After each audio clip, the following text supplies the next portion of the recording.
price adjustment for diesel is a rollback. There will be a rollback tomorrow at 12.94 pesos minimum. Sa ikatlong magkakasunod na linggo, big-time rollback na naman ang ipatutupad sa diesel simula bukas April 28 hanggang May 4. Ito ang inanunsyo ng Department of Energy o DOE sa gitna ng epekto ng tensyon sa Middle East sa supply at presyo ng mga produktong petrolyo. Ayon sa DOE, sa 12 pesos and 94 centavos na bawas sa presyo ng kada litro ng diesel, pinakamababang presyuhan nito sa mga gasolinahan ay 75 pesos and 93 centavos per liter. Pinakamataas na presyo naman nito ay aabot ng halos 102 pesos sa bawat litro. Malaki rin ang pagbaba sa presyo ng kada litro ng kerosene na umaabot ng 15 pesos at 71 centavos. Habang ang gasolina, kabilang na ang unleaded gasoline, ay bahagyang tataas ng 53 centavos kada litro.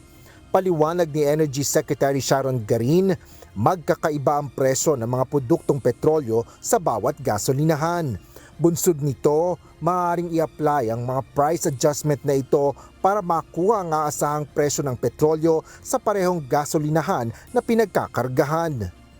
Bakit po merong range? Kasi tignan nyo po ang gas station ninyo, iba-ibang gas station, iba yung presyo.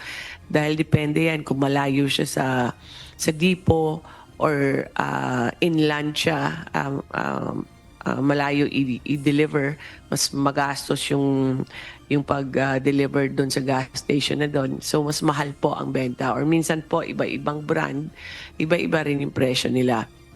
Sa taya ng DOE, umaabot ng nasa 34 million liters ang nakokonsumong diesel ng bansa sa kada araw. Sa kabila nito, hindi naman anya bumababa ang bilang ng mga araw ng supply ng mga produktong petrolyo dahil tuloy-tuloy rin ang deliveries nito mula sa iba't ibang bansa. Sa datos ng DOE, umaabot ng mahigit 50 araw pa ang supply ng diesel at gasolina sa bansa. Pinakamarami naman ang kerosene na umaabot ng mahigit 168 days habang pinakakakaunti ang reserba ng liquefied petroleum gas o LPG na nasa 38 days na lang.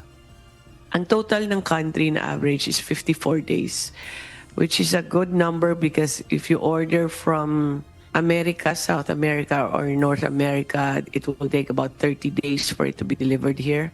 If you order from Southeast Asia or neighboring Asian countries, that's about 15 days maximum for it to be delivered here.